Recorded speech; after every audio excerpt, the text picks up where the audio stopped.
And this week I have challenged Joe to go down to the GAK store and find me the best little valve amp. Challenge Joe! So today I'm trying to find the best little valve amp, which should be pretty straightforward because most of the major brands do a really good amp in that range. Let's check it out. So everyone knows how good the Vox AC series of amplifiers are. The AC15 and the AC30 have been around for donkey's years and they've always been fantastic combo amps. But the AC4 might be the coolest amp in that series. It is an awesome TV-shaped 4-watt valve amp. But it is a bit big for a 4-watt amp, so let's see what else is about.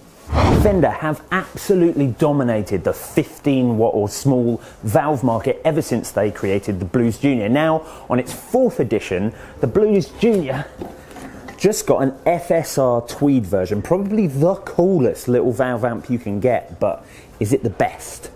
A couple of years ago, Fender surprised everyone by introducing their new Bassbreaker series of amps. It was a range of amplifiers that sounded nothing like anything Fender had ever done before.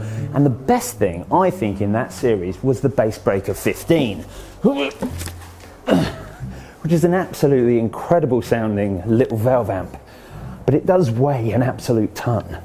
Talking about breaking the mold, this year Marshall released an amp that we've been begging them to make for ages, the Origin series. A cool, retro-styled, old-school Marshall, and the best bit, it's available in a little 20-watt combo and it's available in a cool 5-watt combo, just like the old Marshall Class 5s, and they were wicked valve amps. Boutique handmade amp awesomeness. The Hampstead Artist 20 may well be the best 20-watt amp you will ever hear, but it is £2,000 and that makes it slightly less accessible for everyone. So is there something else?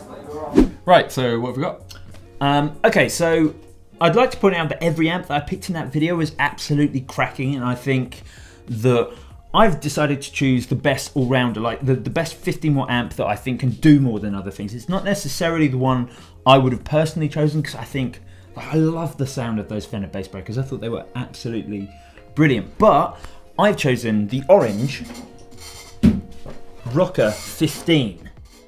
Now the reason I've chosen this amp is because unlike most 15-watt amps, it's 2-channel.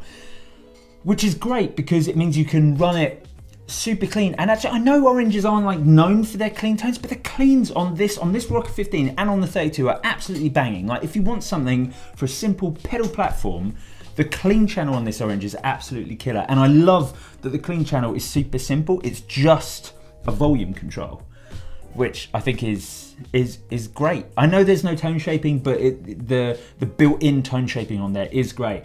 And then you have the dirty channel, which gives you access to all of your tone, which you can clean up as well. If you do want more tone shaping, you only happen to want one channel and you want it to have like a bit of grit, then that's great for that. The other thing that's super cool about this is that you can run this at full volume or half. So you can run this at whatever it is, like 7 watts.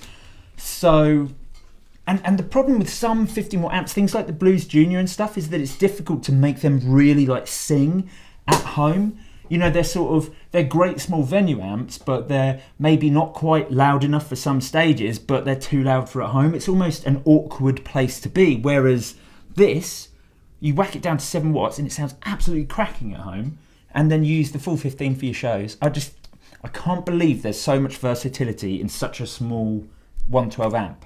Cool. Should we plug it in? Yeah.